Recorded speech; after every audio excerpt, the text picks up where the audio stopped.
From the station working for you, this is WRTV News at Noon, streaming now. No comments allowed. Now at noon, how a school board meeting tried to keep controversy in check by keeping opinions from the public out. And he had foot surgery just 3 weeks ago, but the man who was set to lead the Colts already back out on the field. We'll hear from how close he might be to getting under the center once again.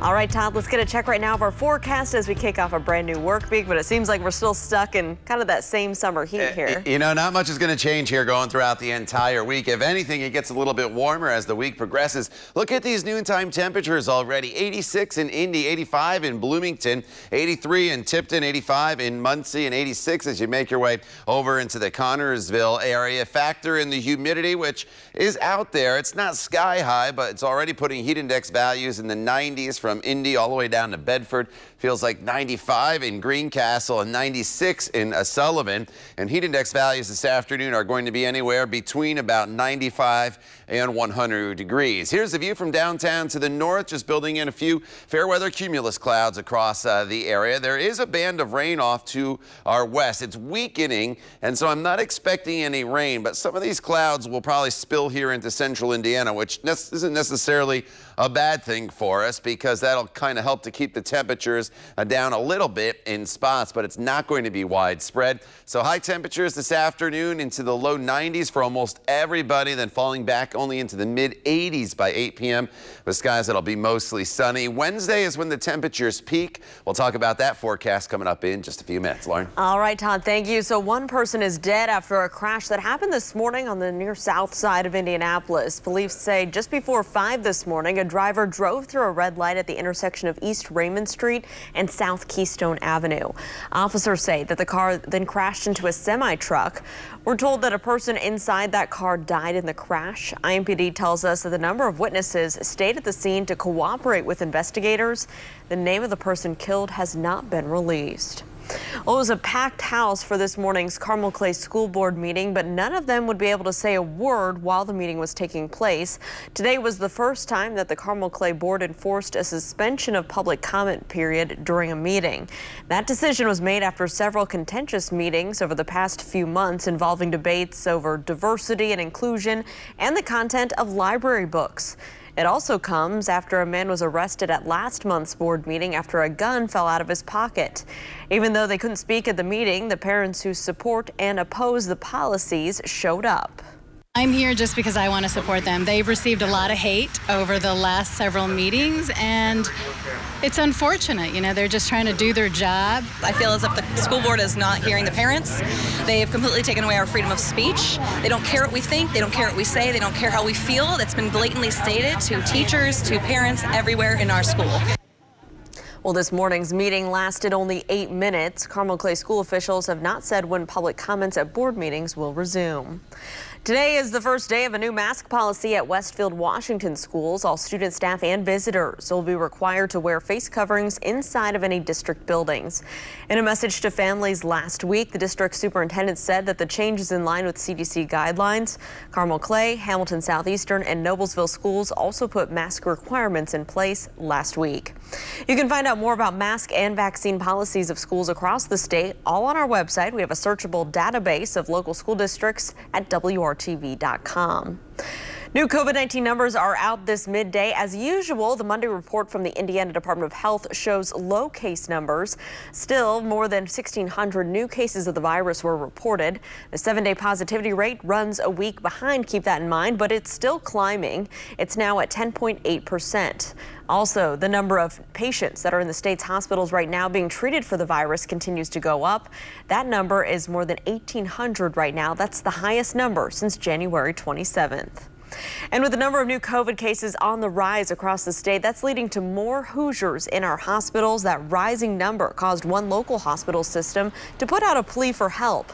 Community Health Network asks patients who have symptoms that do not require emergency care to avoid going to the emergency department for COVID-19 testing. Community Health says that they need the staff and the services available for the patients who need that urgent treatment. You can easily find a COVID-19 testing site by going to the website coronavirus.in.gov. You can also call 211. And health officials hope that it will mean more people get vaccinated. Today, the Food and Drug Administration gave full approval to the Pfizer COVID-19 vaccine for people who are 16 and older. ABC's Alex Perche tells us it could lead to more vaccine mandates here in Indiana and across the country. This morning, the FDA gave full approval to the Pfizer vaccine in people 16 and older, a potential game changer in the COVID fight as it could convince more Americans to get vaccinated. It also could impact vaccine requirements. Acting Commissioner Janet Woodcock tweeting, "The public can now be very confident that this vaccine meets the high standards for safety, effectiveness, and manufacturing quality the FDA requires of an approved product." It's actually unusual for an application for full approval to be submitted with this much experience, with hundreds of millions of people having received the doses. And there are two things that we've learned during that time. One is that the vaccines are remarkably effective in keeping people out of the hospital and saving lives. More than 80 million eligible Americans are still unvaccinated. 31% of those who haven't gotten the shot say they would if it was approved by the FDA. The daily case average in the U.S. is at 137,000, up 230% in the last month. Experts fear those numbers could increase. More than 87,000 COVID patients are hospitalized around the country. Many areas running short on hospital beds and nurses. The never-ending story. And their biggest question is, when is this going to stop? Meanwhile, the Biden administration's discussing plans for booster shots for Americans starting the week of September 20th, despite criticism from the World Health Organization and others that the U.S. should not offer booster shots to Americans while many countries lag in vaccine access. We have to protect American lives, and we have to help vaccinate the world, because that is the only way this pandemic ends. The CDC set to meet on boosters tomorrow. So far, the U.S. has donated more than 120 million vaccine doses to other countries, and it's committed to donating 500 million. Alex Perche, ABC News, Washington. New today from Colts camp in Westfield, quarterback Carson Wentz was back to practice this morning. It's his first action on the field in 3 weeks since surgery to repair a broken bone in his foot. Wentz spent the past few days observing the team. The session also brought offensive linemen Ryan Kelly and Quentin Nelson back on the job. Both players missed 2+ weeks. Coming up today here on the news at 6, our own Brad Brown will have more from the Colts, plus reaction from Wentz and head coach Frank Reich. Well, he was taken by COVID-19, but his friends and family say that his legacy will live on. Next, you can help a cause built in his memory. Todd? And temperatures starting to heat up, not only here in central Indiana, but off to our west as well, as it's 89 already in Kansas City, as well as Springfield, Missouri, 90 in St. Louis. And that heat, it's heading our way. It's going to be a very hot and humid pattern. We'll talk about it coming up when the News at Noon continues right here on WRTV.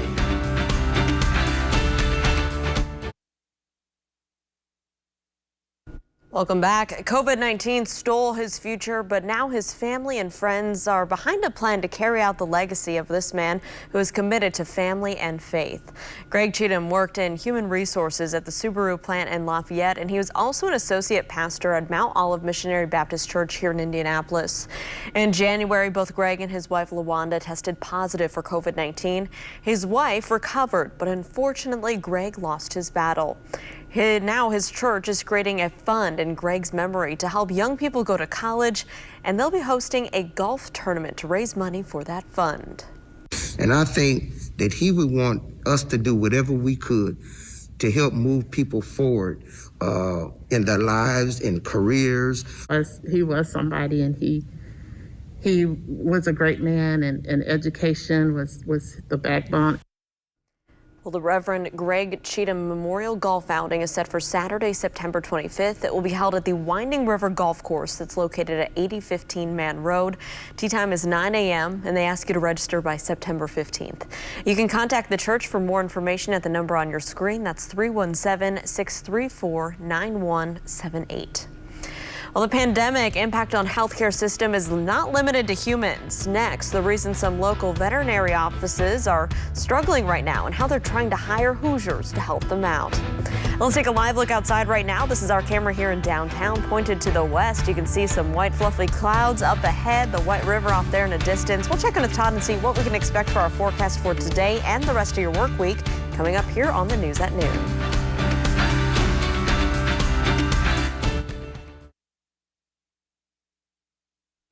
Welcome back. The COVID-19 pandemic has had an impact on so many things in our lives, and that includes our passion for our pets. A poll released in May by the ASPCA found out that about 1 in 5 households have adopted a cat or a dog during the pandemic.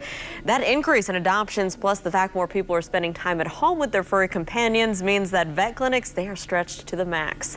Our Nikki Dementri has that story. Check your ears. Caring for animals is Dr. Mike Graves' passion. Good. See, my staff and myself, can we try to put ourselves in the owner's seat with that? And if one of my dogs was sick, I'm coming in. The vet, an owner of pet wellness clinics in the Indy area, comes back every single day for one thing. Oh, the pets. He's been at it for 40 years. The last 2 saw an explosion in client volume. And even though the pandemic years are adding extra stress on the vet industry, it's always all for the pets. That's why we do what we do. Dr. Graves says he doesn't know the exact reasoning why volume has skyrocketed, but points to families home more with their pets and the increase in adoptions of a furry companion. We've been doing this for close to 2 years now, all the time, every single day. And we're frontline workers like the healthcare industry. We have to be here. We can't work from home. So it puts a lot of stress on everybody. The need for vets, vet techs, and the like was apparent even before the pandemic. The Bureau of Labor Statistics projects the number of open vet positions to grow 16% by 2029. It's been in a tight employment market for several years, especially on the veterinary side, but COVID just shot it over the top. Dr. Graves says other clinics are working through similar issues. His company, like so many others, is also always looking for more staff. The biggest thing for us is just the stress of trying to hire more staff. That's probably the biggest stressor that we have. With more Hoosiers heading back to work, Dr. Graves expects the volume to level off. Still, he urges pet parents to be patient and understanding. I'm sure it'll get better. It's just, when is it going to get better? We've been saying that for a year, so it's been a tough year. In Carmel, Nikki Dementri, WRTV. Nikki, thank you. Within the last year, pet wellness clinics introduced new technology to help staff with this explosion in volume. One is a machine that helps analyze stool samples and find parasites. The other is an x-ray machine. Our staff is busy all the time. We're booked every single appointment every single day. So we want to speed that up. Without having someone sitting there on a microscope, it speeds them up. And as we're hiring new staff, it's not less training. They have to know how to run the machine, but they're not going to miss anything. They're not going to miss the parasites that might have missed before. So if it's my dog coming in, I don't want the stuff to be missed, and this isn't going to miss it. Well, Dr. Graves says that this technology speeds up staff and takes away human error, and it provides more consistent results. The clinic also has a call center to help get pets and their pet parents seen more efficiently.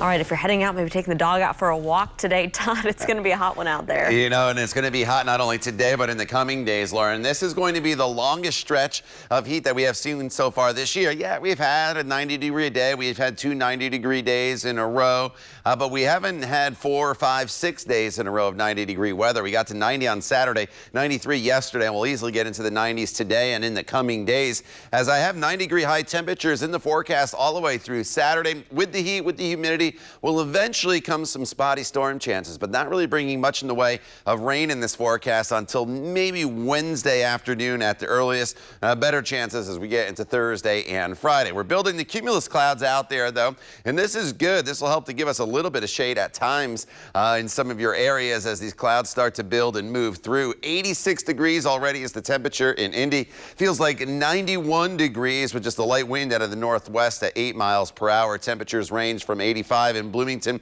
86 in Lafayette, 82 the high temperature in Peru, or current temperature rather, and 86 the current temperature in Connorsville. Dew points, anytime you're in the upper 60s to right around 70 degrees, it's starting to get uncomfortable. And you notice region-wide our dew points are in the 60s and 70s, and so that just signifies that not much is going to change in the pattern going forward, because the dew points stretch all the way off to our west, and there's no front that's coming through that's going to help to lower those dew points that are off to our west. So what you have today is kind of what you get going forward. Your actual high temperatures today going into the low 90s in most locations, couple upper 80s to the north. Heat index values will be in the mid 90s and then just slowly dropping off later on this evening. So make sure you stay hydrated throughout the course of the afternoon and evening hours tonight. We have some storms in Illinois. Those will weaken as they approach. Some of that cloud cover may spill in here, and as I mentioned earlier, that is good news. Here's the the bad news, though. Our average high is 84, and we are going to be in the 90s all the way through Friday and into Saturday potentially as well. Sunset is 8:30 this evening. 87 still at 7 p.m. and even by 10 p.m. we're looking at a temperature of 81. Tomorrow we just do this all over again. The only thing that changes is not a good thing. It's the high temperature, because that's going to go up another degree or two tomorrow afternoon. Once we get to Wednesday, I think that's when high temperatures will peak, but it's not a sudden drop off in highs as we work our way throughout the week, and it just slowly starts to fall off. The temperature is a couple degrees each day, and eventually by Sunday, Lauren, we're looking at temperatures back into the upper 80s. All right, Todd, thank you. Well, that ad that seems tailor-made for you that you scroll past on your Facebook feed, it may be really tempting to click on, but Tim Maniscalco with the Better Business Bureau tells us that it might take you somewhere in cyberspace that you don't want to go. We've talked a lot about advertising of websites and websites that really don't do and say what they really are. And this seems now to be very, very prevalent on social media. You get a lot of advertisers that will pop up and say, hey, we've got this fantastic deal. You know, you just can't pass it up.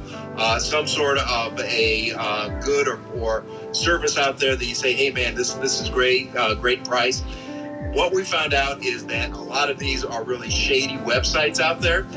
So if you do see this, a couple of things. Number one, you always want to pay with your credit card. Number two, look up in the URL bar. You want to see the letters HTTPS. S is the important letter there. And also that little lock icon. That's going to give you some assurance that it is a legitimate website out there. But once again, we're seeing a lot of these shady ads on social media. So just be very, very careful if those pop up. And, you know, it looks like one of those deals that too good to be true. It probably is too good to be true. Tim, thank you so much. There's more on this scam and others right now at bbb.org. Well, not only was it a good end to a big show, some might say it was the best in the world. We'll show you the cool treat that one of Chicago's most popular athletes gave his hometown fans this past weekend. Stick around for that story. You're watching the news at noon on WRTV.